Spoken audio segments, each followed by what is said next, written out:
Welcome to Iron Sharpens Iron. My name is Jeremy Nettles. I am the evangelist for the River Ridge Church of Christ that meets in Newburgh, Indiana. If you'd like to stop by and visit us, you can find us at 5600 Van Road. We gather at 9 a.m. for our Bible study Sunday morning and then at 10 a.m. for worship. We also gather on Sunday afternoons at 4, and we have a Bible study on Wednesdays at 7 p.m. too. If you'd like to get in touch with us with comments or questions or a topic for a further study, whether that's on this program or through a different venue, then feel free to give us a text or a call at 812-550-6234 or send email to info@riverridgechurch.org, and we would love to talk with you. The title of our show today is A Tale of Two Temptations. First of all, maybe not the most clever title, and second of all, it's not really two instances of temptation exactly, but it's two types of temptation that we're going to examine. And we'll see these two types replay themselves several times over, and there are many more examples in the Bible than the handful that we are going to examine. But as we are going through, I'd like for you to consider which type usually leads to a more severe transgression in the event that the person being tempted succumbs. While you're at it, it's also worth brainstorming some techniques for effective resistance to temptation. The first one is found in Genesis chapter 3. We will read verses 1 through 6. Now the serpent was more crafty than any other beast of the field that the Lord God had made. He said to the woman, "Did God actually say, 'You shall not eat of any tree in the garden'?" And the woman said to the serpent, "We may eat of the fruit of the trees of the garden, but God said, 'You shall not eat of the fruit of the tree that is in the midst of the garden, neither shall you touch it, lest you die.' But the serpent said to the woman, 'You will not surely die. For God knows that when you eat of it, your eyes will be opened, and you will be like God, knowing good and evil.' So when the woman saw that the tree was good for food, and that it was a delight to the eyes, and that the tree was to be desired to make one wise, she took of its fruit and ate. And she also gave some to her husband who was with her, and he ate." Did Eve go looking for this temptation? Doesn't seem that she did. Satan approaches her. She doesn't go seeking him out. So it's not that she went out looking to do something wrong, something horrible. Instead, Satan confronts her and brings to her attention the possibility of doing something evil. The reason this matters is that this temptation to eat of the tree that God had specifically told Adam and Eve not to eat from has been, to some degree or another, present with Adam and Eve for their entire existence. And it hasn't been an issue. And suddenly, Satan confronts her and presents it to her and entices her to get her to go against God's will. It's also worth asking, how long did Eve and then how long did Adam contemplate before making a decision about what to do? The text seems to present it as if Eve, pretty quickly after the serpent tempts her, goes ahead and eats of the fruit. But was this a process that required a few seconds of thought, or was it a few days? The way it's presented, it seems like it was more like a few seconds, and in the case of Adam, that seems even more likely. She gives him the fruit, and he just eats it. Big surprise. The temptation arose in front of them unexpectedly, and they succumbed fairly quickly to it. Now let's look at a different type of temptation. In Genesis chapter 4, let's read verses 3 through 8. "In the course of time Cain brought to the Lord an offering of the fruit of the ground, and Abel also brought of the firstborn of his flock and of their fat portions. And the Lord had regard for Abel and his offering, but for Cain and his offering he had no regard. So Cain was very angry, and his face fell. The Lord said to Cain, 'Why are you angry, and why has your face fallen? If you do well, will you not be accepted? And if you do not do well, sin is crouching at the door. Its desire is for you, but you must rule over it.' Cain spoke to Abel his brother, and when they were in the field, Cain rose up against his brother Abel and killed him." So in contrast to that earlier instance in the garden, before Cain and Abel's parents had been kicked out, when the temptation seems to arise in their path unexpectedly, unbidden, and in the heat of the moment they made the wrong decision, that's not what happens here with Cain, is it? This isn't the heat of the moment. Instead, there's a strife between Cain and his brother that precedes the temptation even, and that leads to this great sin. He is stewing on the offense between himself and Abel. God even takes the opportunity to warn Cain about what is coming, that sin is crouching at the door, waiting to overtake him.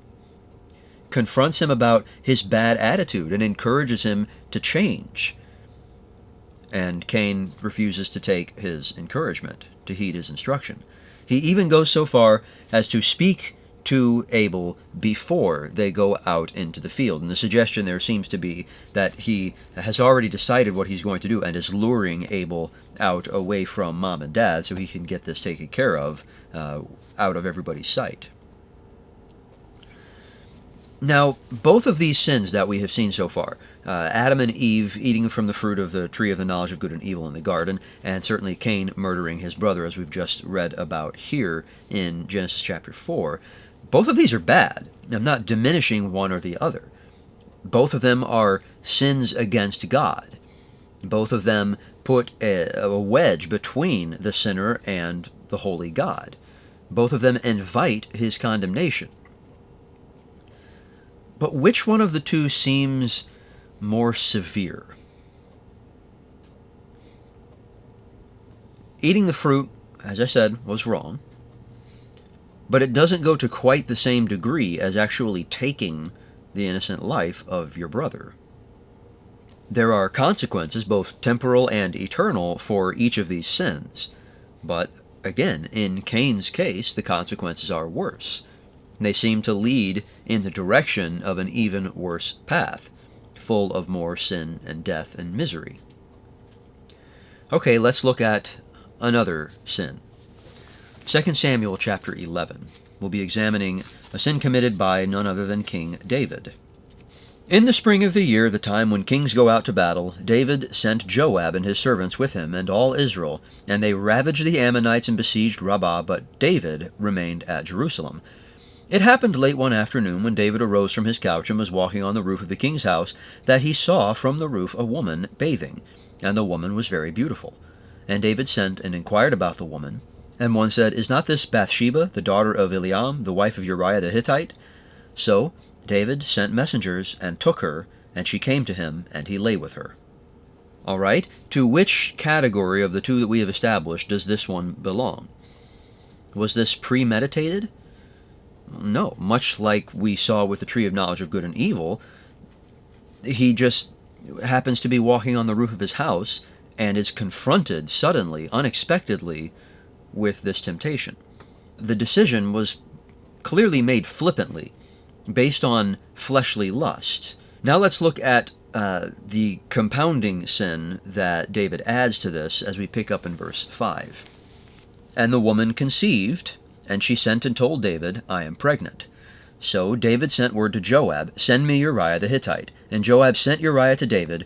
When Uriah came to him, David asked how Joab was doing, and how the people were doing, and how the war was going. Then David said to Uriah, "Go down to your house and wash your feet." And Uriah went out of the king's house, and there followed him a present from the king. But Uriah slept at the door of the king's house with all the servants of his lord, and did not go down to his house. When they told David, Uriah did not go down to his house, David said to Uriah, "Have you not come from a journey? Why did you not go down to your house?" Uriah said to David, "The ark and Israel and Judah dwell in booths, and my lord Joab and the servants of my lord are camping in the open field. Shall I then go to my house to eat and to drink and to lie with my wife? As you live and as your soul lives, I will not do this thing." Then David said to Uriah, "Remain here today also, and tomorrow I will send you back." So Uriah remained in Jerusalem that day and the next. And David invited him, and he ate in his presence and drank, so that he made him drunk. And in the evening he went out to lie on his couch with the servants of his lord, but he did not go down to his house. In the morning David wrote a letter to Joab, and sent it by the hand of Uriah. In the letter he wrote, "Set Uriah in the forefront of the hardest fighting, and then draw back from him, that he may be struck down and die." So that got even worse. Was this the heat of the moment? No, it took a few days. David has plenty of time to contemplate how he's going to handle this. And at each step, as Uriah shows himself to be a man of incredible integrity, David finds himself devising a new deception and a new sin and a new way to avoid being found out in that initial sin with Uriah's wife. So in the first instance, with Bathsheba, The temptation arose as a surprise. Remember what we read in verse 2. It happened late one afternoon. It's not that David went out seeking to commit adultery here. In the second instance, with Uriah, there is no way for David to claim that he was caught off guard. He devised this entire thing. Now, both of them were bad. Committing adultery was bad. Committing murder was bad. Both of them were sins against God. Both of them created a wedge between David and God. Both of them invited God's condemnation. But I ask again, as before, which one was more severe? And if you doubt that it's fair to say that the murder was more severe than the adultery is a very big deal, then let's look at what God thinks of it. In chapter 12, God sends a prophet, Nathan, to tell David his sin and to force him to confront it. And in verse 9, Nathan says, "Why have you despised the word of the Lord to do what is evil in his sight? You have struck down Uriah the Hittite with the sword, and have taken his wife to be your wife, and have killed him with the sword of the Ammonites." God puts killing Uriah first, and last for that matter. He mentions it twice, and then only mentions Bathsheba once.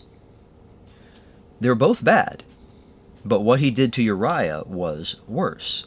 All right, let's look at a third instance in the book of Matthew in the New Testament, chapter 26. Peter, the impetuous one, the brash one, finds himself in the midst of a crowd of people who hate Jesus and want to kill him, or at least are paid by people who hate Jesus and want to kill him.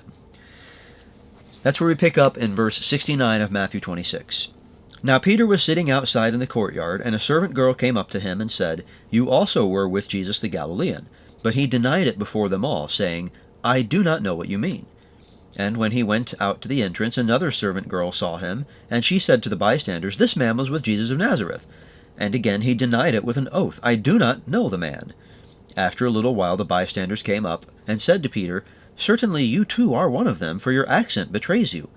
Then he began to invoke a curse on himself, and to swear, 'I do not know the man.'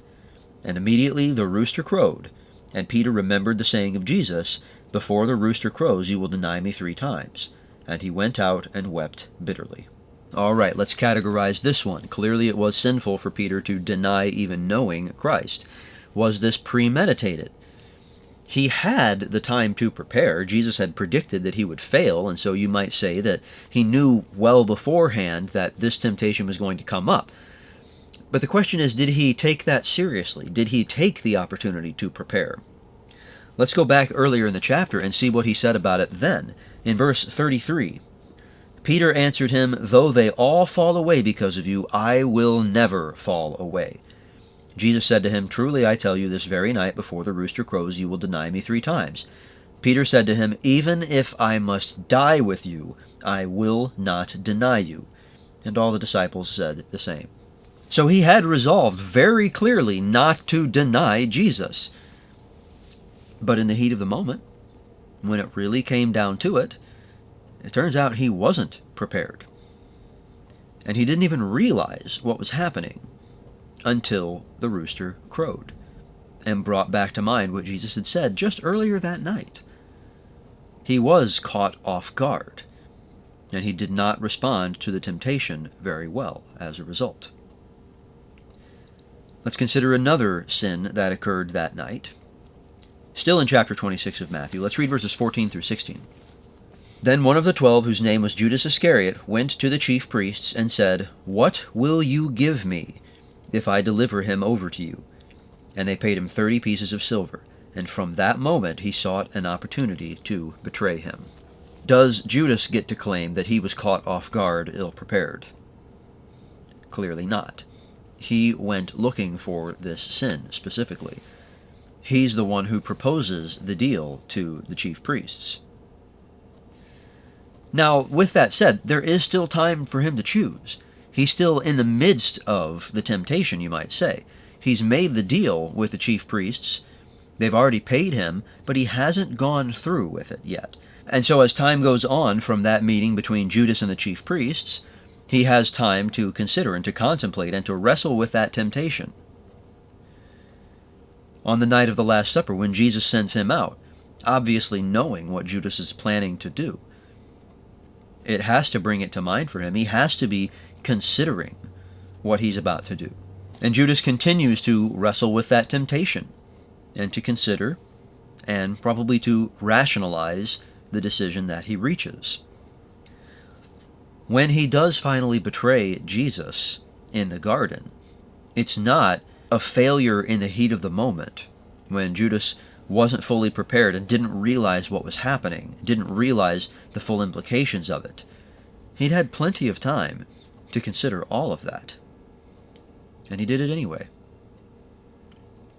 Now, both of those sins were bad, both denying Jesus, as Peter did, and betraying Jesus, as Judas did, and both of them, like the others, invite God's condemnation. But which one was more severe? We've seen a lot of these failures.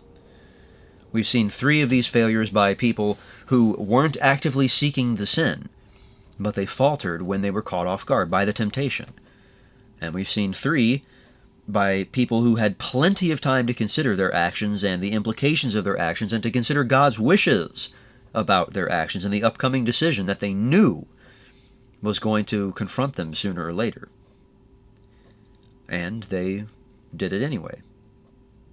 Forgiveness was available for all 6 of these sins, but we find that it's far less likely to be sought and found in the latter half of these cases, when they have had the time, when it's been the long game temptation. David found forgiveness, even for the worst of his sins. Did Cain? We don't see any evidence that he did. Did Judas? We seem to see some fair evidence that he did not. But this is depressing. We haven't yet seen someone succeed. So what hope can we have? Well, we can find a much more encouraging example if we go back to Matthew chapter 4 and look at an instance where Jesus was tempted. Then Jesus was led up by the Spirit into the wilderness to be tempted by the devil. And after fasting 40 days and 40 nights, he was hungry. And the tempter came and said to him, If you are the Son of God, command these stones to become loaves of bread. But he answered, It is written, Man shall not live by bread alone, but by every word that comes from the mouth of God. First of all, let's mention that Jesus' express purpose in going out into the wilderness was to be tempted, but nevertheless, he was still attacked at his weakest, when he was alone and tired and hungry. And there's no indication that he knew beforehand what angle Satan was going to take in tempting him. For these particular instances, Jesus is not given time to prepare ahead of time. He's not given the opportunity to consider. Instead, Satan simply throws it in his face and asks, What's it gonna be? And Jesus succeeded in defeating that temptation. How did he do it? Well, he knew his Father's commandments, and he put those commandments first in his mind and in his mouth. And so he was ready with a response. This kind of unexpected, almost incidental temptation is by far the most common type that you and I face today. And how we respond to it is a lot of things, but for one thing, it's a reflection of our character and of our heart and of our devotion to God. Whether we are able to withstand, whether we have prepared ourselves ahead of time for anything. There are a range of possible outcomes each time, and they always include at least one way of escape. It's always possible to get through these temptations cleanly, although maybe not the way that you would like. But it's difficult because it just happens so often. Maybe it's the drug that you're addicted to, calling out to your fleshly desire and presenting itself to you unexpectedly. Maybe it's that jerk on the expressway who cuts you off and then can't decide where he's going or how fast. Maybe it's the internet sidebar ad with a scantily clad woman in the suggestive pose. Maybe it's the unattended wallet you find in the park with no one around to see what you do with it. There's no end to these temptations that arise unexpectedly that we didn't search out. Jesus shows us how we can successfully defeat them. Jesus fights these battles with us. And if we'll just follow his lead and do what he says, he'll win them for us. But then, what about the other type of temptation? For this, let's turn over to Mark's Gospel and look back at that same night we were considering earlier, the night on which Jesus was betrayed. In Mark chapter 14, let's read verses 32 through 36. "And they went to a place called Gethsemane, and he said to his disciples, 'Sit here while I pray.' And he took with him Peter and James and John, and began to be greatly distressed and troubled. And he said to them, 'My soul is very sorrowful, even to death. Remain here and watch.' And going a little farther, he fell on the ground and prayed that, if it were possible, the hour might pass from him. And he said, 'Abba, Father, all things are possible for you. Remove this cup from me. Yet not what I will, but what you will.'" Twice more he prayed these words.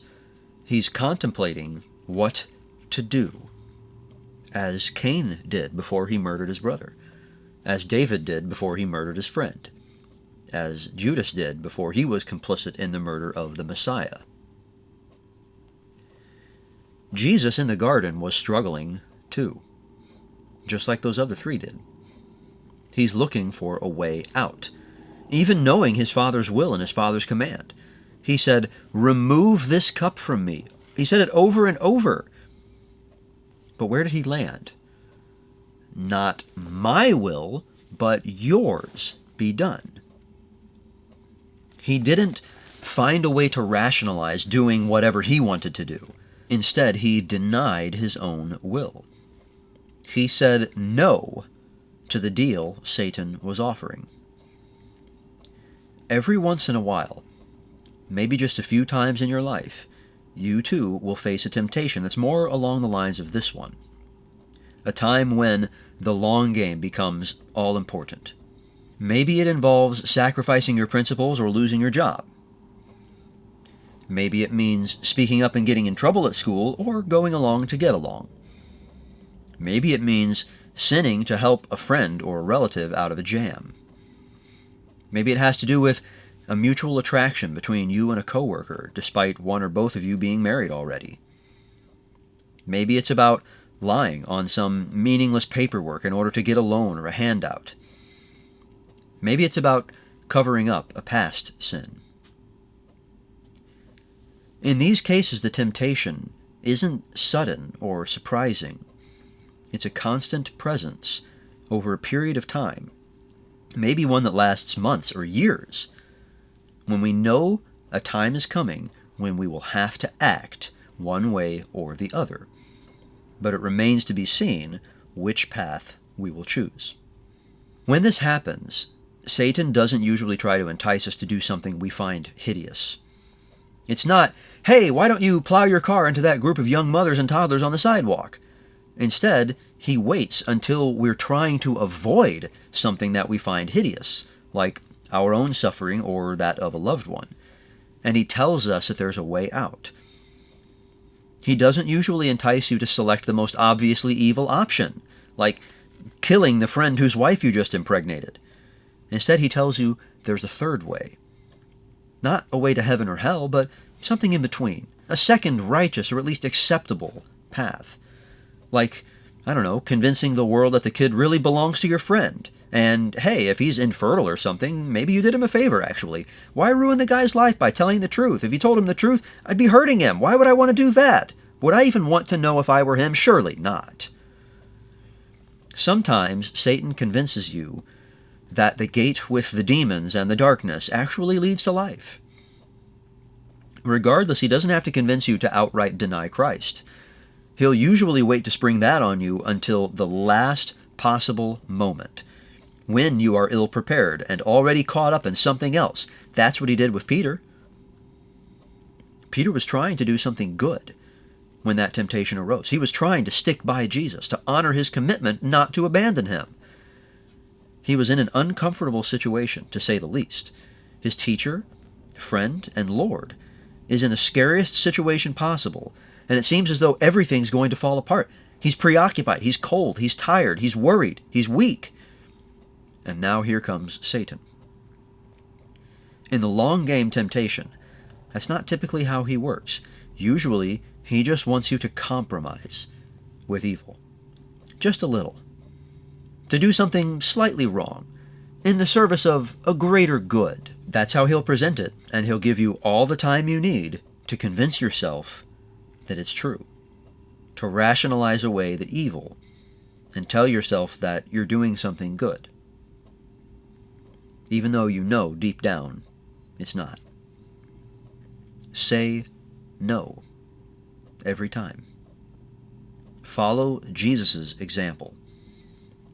Not my will, but yours be done. See it coming and realize how important it is. And don't just think about the short-term outcomes for you and your loved ones. For Jesus, the righteous path out of temptation led to a miserable execution. There's no guarantee that righteous behavior will lead to physical health and material prosperity, despite what some of the televangelists would have you believe.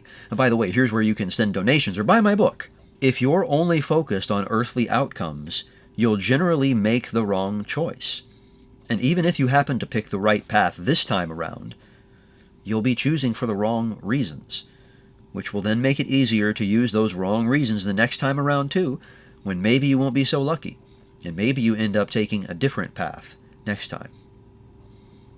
Seeing through the spiritual lens and understanding how important these decisions are will help us in the daily incidental temptations too. Think about them ahead of time. Don't be surprised. Prepare yourself. See ahead of time where each possible action leads spiritually. Does it lead to the fruit of the Spirit, or does it lead to the works of the flesh? Examine yourself and debrief periodically, especially after a tense or a fraught situation calms down. Consider, what did I do well? What did I do poorly? Did I obey God? What will I learn and apply the next time around? Find what you could have done to avoid the temptation, or to later help someone else avoid or overcome that sort of temptation. Be ready. Why? Why bother? Because that's how Christ behaved. Is he living in you or not? If he's not, then where are you headed? This life is a passing vapor, and our bodies will return to dust. What will be the state of your soul when that happens? Are you ready? Now, we have all failed to keep God's commandments, most of us many, many times. Can you admit those sins to yourself, to others, to God? Do you need help putting them away? You can be washed and made clean.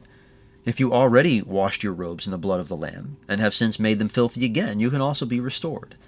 And we would love to help at River Ridge. You can call or text us at 812-550-6234 or send email to info@riverridgechurch.org. You can find us at 5600 Van Road in Newburgh. We gather at 9 a.m. on Sundays for Bible study, 10 a.m. for worship, 4 p.m. for afternoon worship, and 7 p.m. on Wednesdays for another study. I'd love to see you there. Thanks for joining me today on Iron Sharpens Iron.